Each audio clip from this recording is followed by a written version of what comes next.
welcome back to the FearCast. So, the FearCast, for those of you who are new to it, and this is the second episode, so you're probably new to it. But so this is a podcast that's going to be dedicated to treatment and recovery from OCD and anxiety spectrum disorders. So the first episode, for those of you who visited the website, for those of you who answered questions on Reddit, thank you so much. Oh man, I was surprised. I was so surprised that I got such an amazing response from the people both on Reddit. Again, those of you who visited the website, for those of you who answered questions or submitted questions through the website, and for those of you who've submitted or went to the Facebook page. It means so much to me that that there was this type of response, and there was so much response, and it's certainly encouraging, and it gets me motivated to want to do more episodes. So I apologize for the long span of time between the previous episode and this one. I am on paternity leave, so I'm not in the office. I'm not doing stuff, or I am doing stuff. I'm doing a lot of stuff, which is namely not sleeping and trying to keep a human baby alive, which is easier and harder than you'd think if you're new at it, which I am. So for those of you who have kids and that's old news to you, you're probably giggling and laughing at how I probably sound really exhausted. It might be because I am, but who knows? Who cares? So again, thank you so much for people who had visited the website, listened to the previous podcast. So this first bit of the podcast is typically going to be an opening segment talking about some type of aspect of OCD, some type of aspect of anxiety, a treatment tool or technique, something like that, and then we're going to go into questions. However, this whole main segment is also a question, because Ashley submitted a question through the submit a question link at fearcastpodcast.com. By the way, you can submit your questions through the website. You go to fearcastpodcast.com, navigate over to the submit a question link, and it will prompt you to submit a question there. And I do read all the questions. I will consider them for future podcasts. You can also give me a call. The phone number is 714-594-9281. Again, that's 714-594-9281. You can give me a call there, and I'll try to put that question in a future episode. So Ashley, through the website, submitted a question. She asked, can you do a podcast on existential OCD? So Ashley, yeah, I can do an episode on existential OCD. So here it is. So existential OCD is a subtype of OCD, of obsessive compulsive disorder. So there is a bunch of information online about existential OCD. There's going to be some blog posts you can find. There are going to be some good books out there that will have a little bit on existential OCD. So I don't think that I'm going to be the end-all, be-all of information through this podcast. But I'm going to do a couple of things. So first, I'm going to go over a couple of the basics surrounding what existential OCD is, how it's OCD, how it fits into the general pattern of OCD. I'm going to also go into some common obsessions, some common compulsions with it, talk about some treatment aspects of it, and then go over a little bit of an exercise at the end.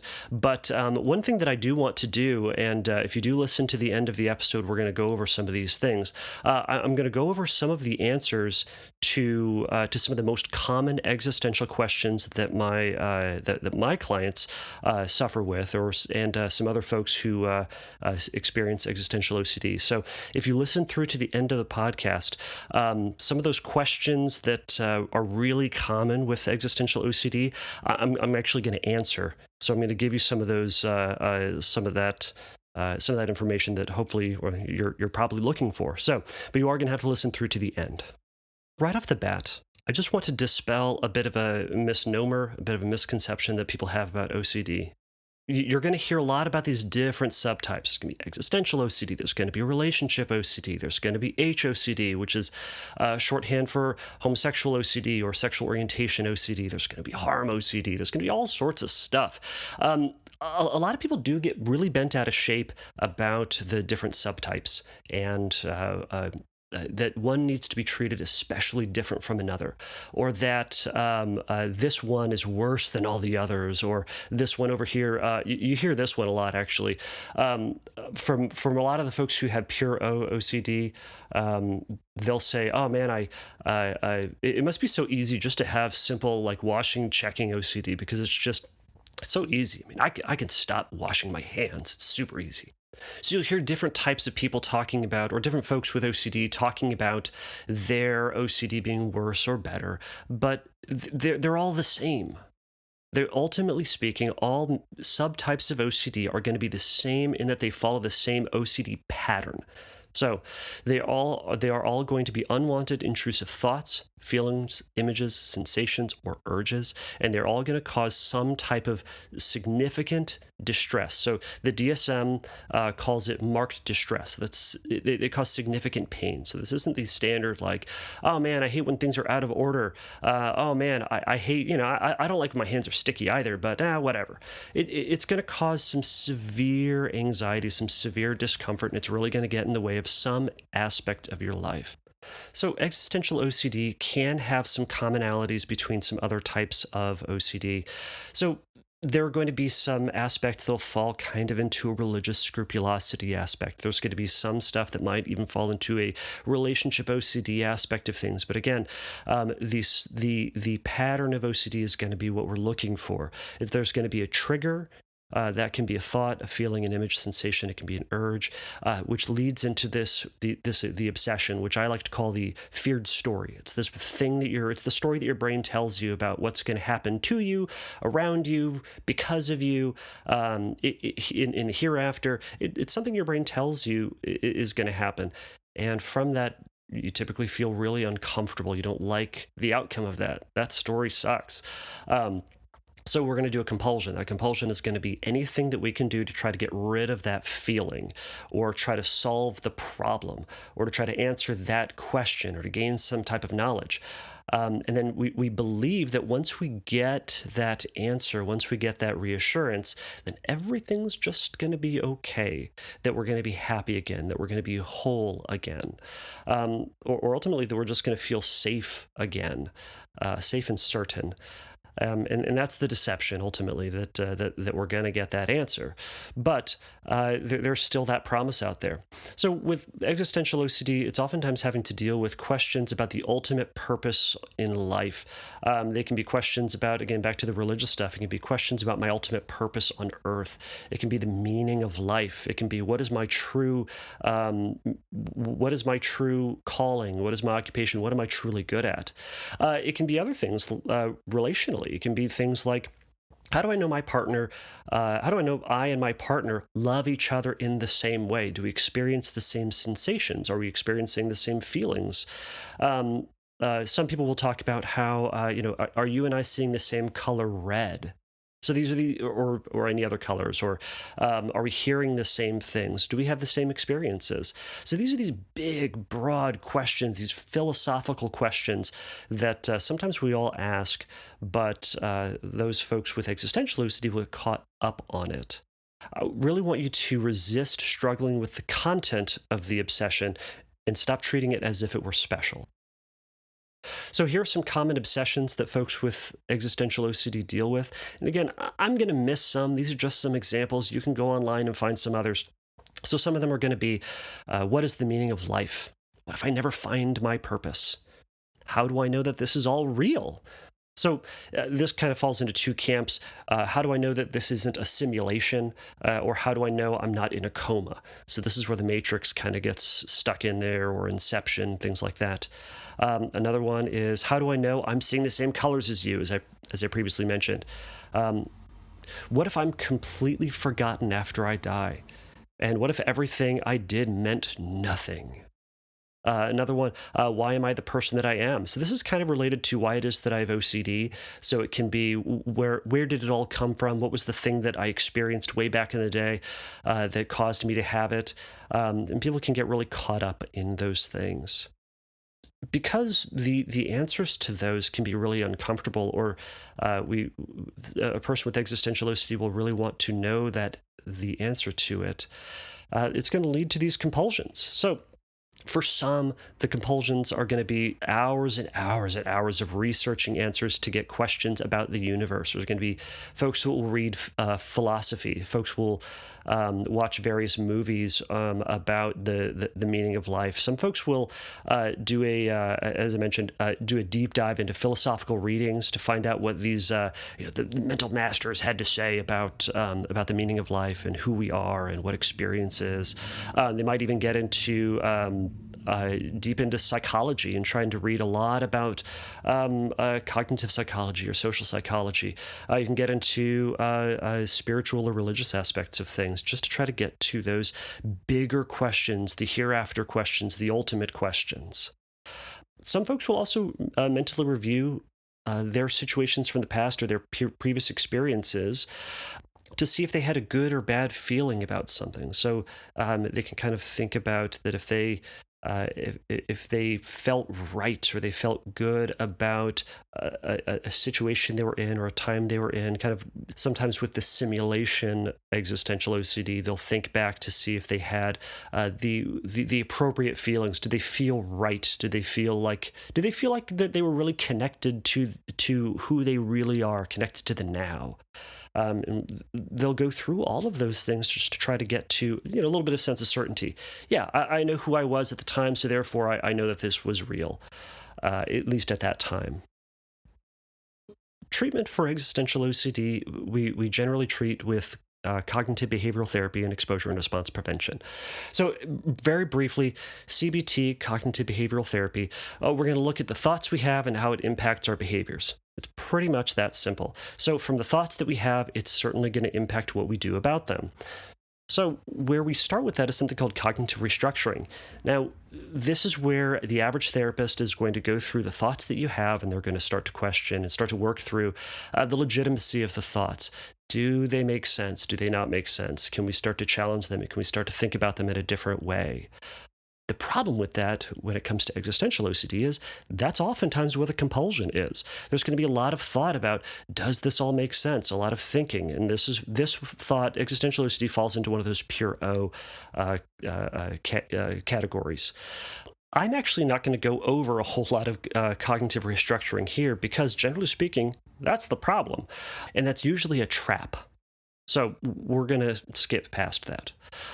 Some of the common exposures you might do for this, and exposures are going to be intentional things that we do to try to amp up and to try to experience that sense of anxiety so that we can tolerate that sense of fear, that sense of discomfort. There's this old saying, if you want to feel something less, feel it more. And eventually it will start to subside. You can think about it as think about jumping into a hot tub or jumping into the ocean.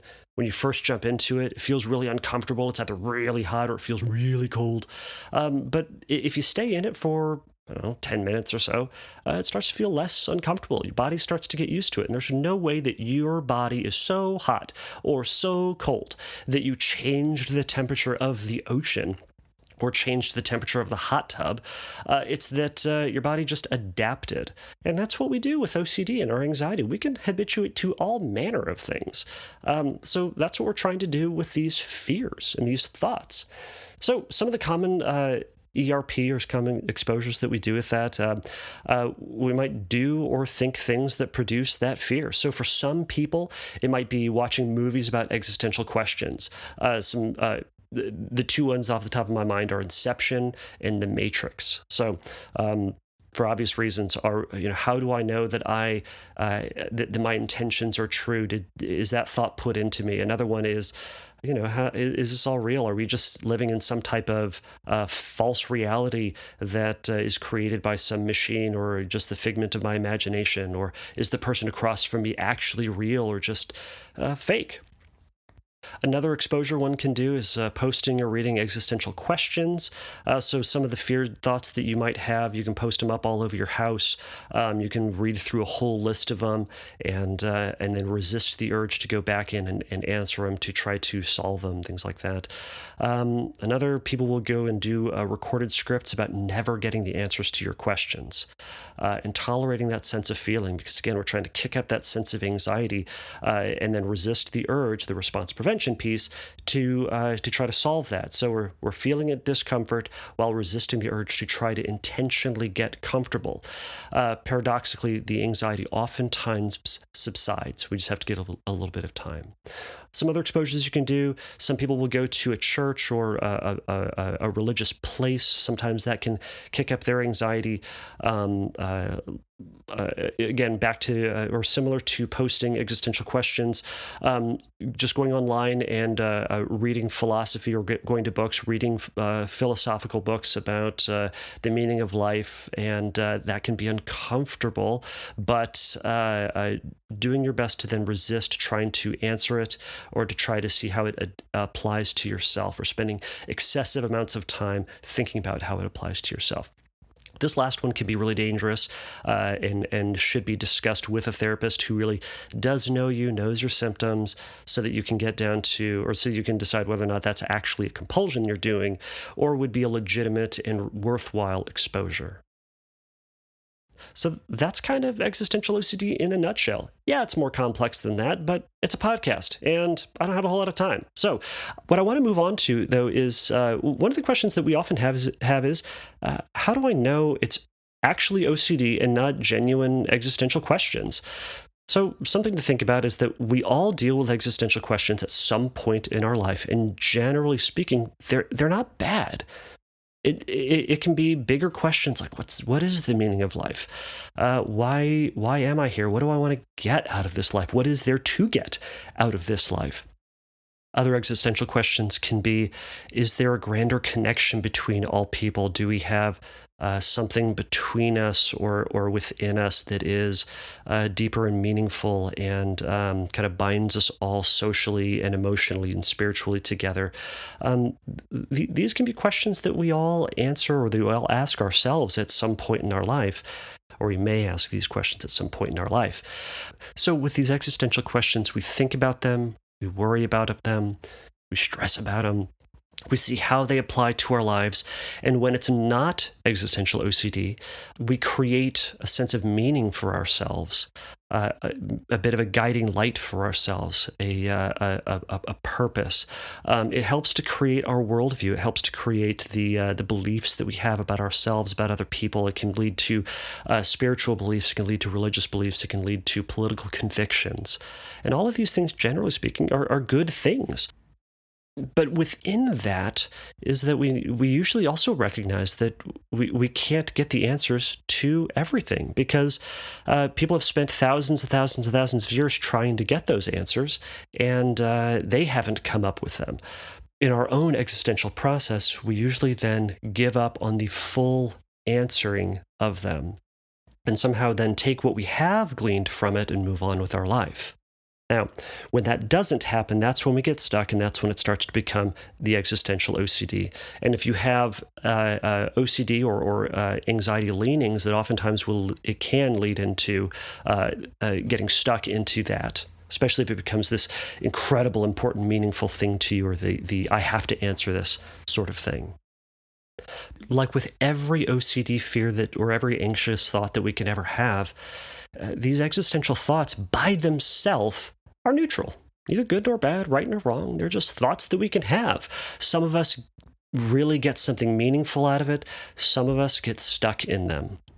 So this brings me to my next point, and this can be controversial, and this is not an always thing across the board when it comes to OCD. Again, a lot of the stuff we're talking about are generalizations. But with OCD and anxiety, I often say that it's not a thought problem, it's a feeling problem.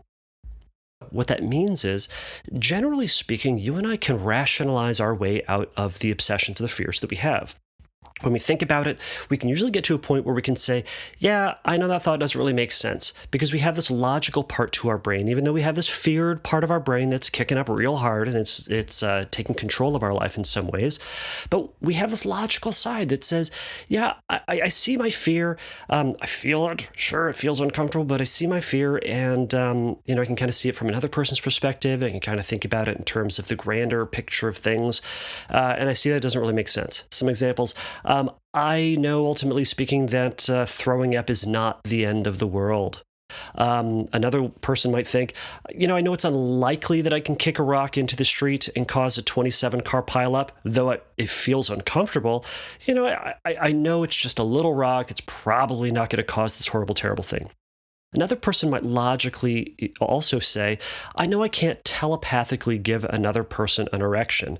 Now, we can logic our way through those things. We can think about it all that we want. But the problem is this. The feeling that we get as a result of those thoughts, or even independently of those thoughts, is so uncomfortable and so unbearable and sometimes even painful that we would do anything to try to get rid of it. A neutral thought comes in. Our fight or flight starts kicking up because of the possible what if. Hey, what if this thing happens? The possibility of it. And then our brain tries to solve whatever that problem is because, again, our brain is a problem-solving machine. It hears these questions or sees these things in our experience and says, oh, well, what's my relationship to that thing? Oh, I wonder if that thing could hurt me. So it asks these questions. Why am I thinking this? That's weird. Where did that come from? What does that mean for me? How could this affect me? How can I fix this? Can this thing be avoided? Now, with all of those questions, again, those are just thoughts. Those are reasonable questions that we have. If we see a snake on the ground as we're hiking, our brain's going to say, well, how do I get around this thing? Because that thing looks pissed. That thing looks like it's going to bite me and kill me. And I don't want that. So I'm going to try to get around that. Now, when it comes to these existential thoughts, or even with every type of other anxiety, we get caught up with these questions. Why am I having these thoughts? What does this mean for me? And it doesn't become this fun academic question or this question that we can think about for a little bit and then kind of put to the side.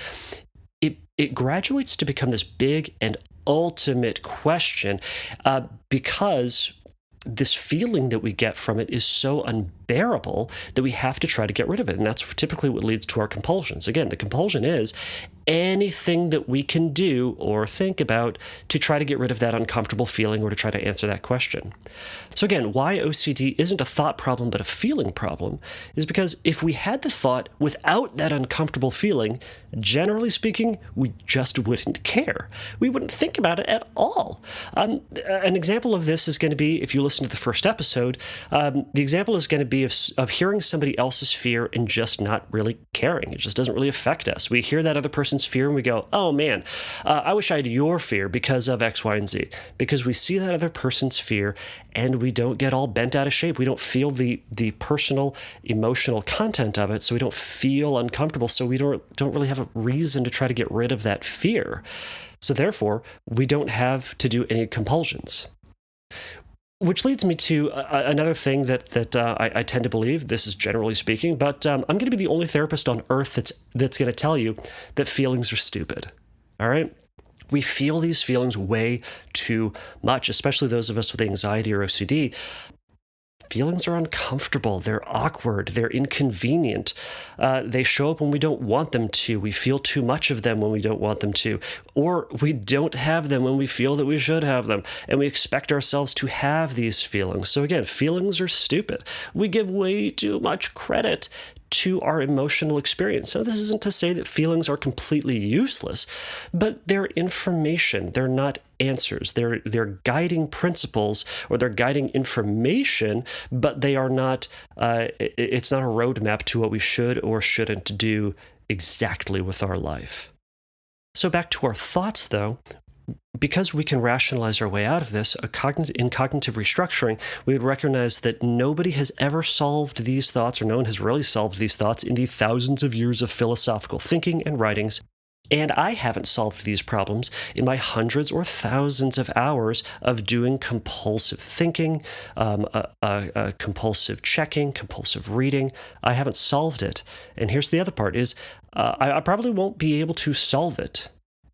Now, I added the word probably in there because here's one of the problems with all of this, and here's the promise that OCD is going to present to you. You might solve the problem. You could. I suppose it's possible because I can't say it's impossible. And I'm agreeing with your OCD on this. It's possible. You could solve it. You could get that answer to what you're ultimately supposed to do, to the meaning of life. You could get it in 5 minutes. You could get it by the end of this episode. You could get it tomorrow. You could get it in 30 years. Because you know what? Maybe you are going to get it. And as I often say, we will all get the answers to all of our existential questions, whether that they be religious or historical or existential, but we get them once we're dead. Or we'll never get them. That's a fun one. We may never get the answers, or we will. But with OCD, it's going to suggest that we need to have it. We need to get it right now. And the problem with that is, even if we could get the answers, OCD would jump in maybe, immediately or just a little bit after that and say, yeah, but what about X? Or, you didn't consider this issue. And then we'd just go, you're right, I didn't consider that possibility. And then we'd have to rehash the whole argument, start from the beginning, and then think about and read about and worry about and stress about and go through it all over again, because there's always going to be that next what if. Now, remember back to the very beginning of the episode. I told you that I was going to give you the answers to all of your existential questions, or at least a lot of the existential questions that my clients and I often talk about. So here they are. I don't have them. I don't. And no one does. I know this is uncomfortable. I know this sucks. And I kind of lied to you. I'll own up to that. What was the feeling that you had? What was the feeling that you had when I told you I had the answers and I was going to give them to you? Was it hope? Was it excitement? Was it optimism? Was there a tingling feeling? Was there a tightness feeling? Where in your body did you feel that feeling? Were there other times that you've had that feeling, that tightness, that tingling, that pulsating, that hope? Now, also, when I told you I didn't have them, what did you feel then? Was it despair? Was it anxiety? Was it consistent with some of the other existential fears and discomforts that you've had that oftentimes leads to more and more compulsions? Did your chest tighten up? Did you get the butterfly feelings? Your shoulders tighten up? What did you get? Also, with both of those things, are there other times in your life or other situations that you also get those physical sensations? Now, you and I may never be able to rationally square the possibility that we don't have any meaning on this earth, or that I can't truly know my intentions or desires, or whether or not we're simply pawns in the matrix, or some simulation, or some fantasy, because that's uncomfortable stuff. And those are unanswerable questions that, sure, they might be fun to think about for a period of time. Philosophers have gotten tenure and made careers out of thinking about these things and writing about these things. The Matrix made up $1 billion because of it. But we can't get the answers to them. But the feeling that you got at the very beginning, that maybe sense of optimism or that discomfort about, oh man, I was going to finally get the answer, or that feeling that you got just here at the end where I pulled the rug out from under you and told you I don't have the answers, that I'm not going to be able to give the answers because I don't have them. I'm just a schmucky therapist with a microphone and not a philosopher. That feeling you got is always going to come and it's going to go, as it always does. So the big question for you is, would you be willing to tolerate that feeling for the time that it's there without trying to get rid of it or trying to change it into something else, or trying to solve that riddle that brought you along in the first place? Just to feel the objective, momentary, and ever-changing physical sensations. Could you? Could we practice? Could we practice thinking about some of these uncomfortable thoughts? Now, I'm going to read a couple statements here. What I would love for you to do is just to listen to them. So if you have existential OCD, I just want you to hear these phrases. Now, I don't necessarily know if any of these things are true or if they're false, but I just want you to listen to them, and I want you to notice what feelings you get as I read them. Notice where they are in your body. Are they hot? Are they cold? Are they tingling? Are they moving? Does it hurt? Is it but in this moment, not comparing it to what it always felt like, you're not hoping what it's going to be, and not getting caught up with the thought about, is this true? Does Kevin know something I don't? But just to sit here and to see what the feeling is. So here we go. I may never know my purpose in life. There may not be a meaning to my life nor anybody else's. I may not be remembered after I die. Everyone may be having a better experience in life than me.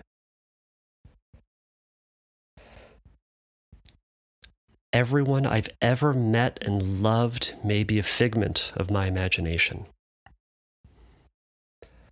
None of this may be real. Now, the practice here is to sit in that feeling that you're getting for longer and longer and longer periods of time without trying to solve it, without trying to get rid of it, without trying to change it into something that it is or it isn't. But to just let it be there, because as I said, that feeling is always going to go away, as it always does, as it always has. So the goal of this then for you is not to try to expect that you're going to get the answers from these existential questions. Because again, you might or you might not, but is to then sit there and tolerate this moment, this feeling that you're getting. Because as I said, you may actually get the answers. And if you do, write a book because you're going to be a billionaire. But you may get the answers in 5 minutes, 10 minutes, 20 minutes, 4 hours, 10 years, 30 years. At some point, you may get the answers. But the OCD is suggesting right now that you have to get the answer right now or else. So the goal here isn't to solve the question or to get the answer or to avoid the answer, but is to sit here in this moment with that feeling, because that feeling is just a feeling. And remember, feelings are stupid. Stop giving them so much credit. You get that feeling, we say, all right, maybe that answer is going to come. Maybe it will come to me, but you know what? I'm not going to try to hunt it down. It's either going to come to me or it's not. And if it comes, fantastic. I'll write that book and give Kevin credit. That'd be fantastic. But if I get that answered, great. But what I can do or what I have to do right now is to sit here in my life, tolerating that feeling, because that feeling is going to go away. That sense of urgency, that pain, that discomfort is eventually going to pass and drift away. So let it and get on with your life. Do something else with your time. Do something else that's more meaningful than doing that same thing that you've done over and over and over and over and over again. You can and should work with a therapist to get some more custom exercises for yourself. I just kind of went over a couple of things that you can do. But a good OCD and CBT therapist is going to be able to work through some of these things and to custom build some exposures just for your fear. And remember, ERP isn't easy. Being fully present and accepting of the discomfort that we get isn't easy. You think about it this way. There are monks out there who spend their entire life focused just on mindfulness, just on being present with the here and now. What gives you or me the audacity to think that you and I are going to be able to do that the first time? Or what gives you and I the audacity to think that we're going to become experts on it either ever or in conjunction with all the other stuff that we've got going on in our life? Give yourself a little bit of credit, give yourself a little bit of grace and some forgiveness. If you're not an expert at mindfulness and being present with yourself right now, remember that this is a muscle that has to be exercised. And the more that I exercise it, the stronger I'll get. And it just takes some time. But the more you practice it, the easier it will get. And the more that you let yourself feel that feeling and let it drift away, the more you find that that feeling does, in fact, drift away, and you'll start to reinforce that. So those are some things to think about, some things to practice. It does get easier if you practice it, and if you practice resisting the urge to answer those questions. If you have existential OCD, this is a particular focus for you. It doesn't mean that other people can't ask these questions or that these questions are bad. It just means that your brain happens to get caught on these questions. So, having a diet of mind. This thought ain't for you. Like a diabetic shouldn't just go out and eat Cinnabon all day, these existential philosophical questions ain't for you. And that's okay. When we notice them, we just go, oh yeah, there's that thought. I'll come back to it or I won't, but I can't delve into that. A diabetic can't go to Cinnabon and be like, oh, I happen to see Cinnabon. I guess the universe wants me to nibble on that all day. It's not for them. These thoughts aren't for you. And that's okay, because though you will give up on getting that, or maybe getting the promise of that peace or that excitement or that relief or the thing that you get after you do compulsions, but you'll be able to get back to your life, and you won't get stuck in that quicksand of thought over and over and over again. So there's going to be a lot more information on existential OCD online. There's going to be some in books. You can also find a therapist out there. But that was some stuff to think about. But the more you practice it, the easier it gets. Keep pushing. Okay, we made it. Thank you so much for listening to the second episode of the FearCast. So I would love to hear your existential fears and to hear your specific questions about those fears. So if you have a question or a comment for a future episode, you can either leave a voice message at 714-594-9281 or visit the website at FearCastPodcast.com. Click on the Submit a Question link and leave your question there. So I did the existential OCD question today because people requested it. Somebody left me a message on the website and said, hey, could you do an episode on existential OCD? So I did. I was going to talk about groinal sensations, but if I get questions, I'm going to answer them. So if you want those questions answered, you got to submit them through the website or give me a call. Please remember the FearCast is not a substitute for psychotherapy. If you have any questions about finding a therapist or need some extra help in your recovery, you can visit the Find Help page at FearCastPodcast.com. So until next time, take a risk, challenge yourself, and don't take your brain too seriously. Bye.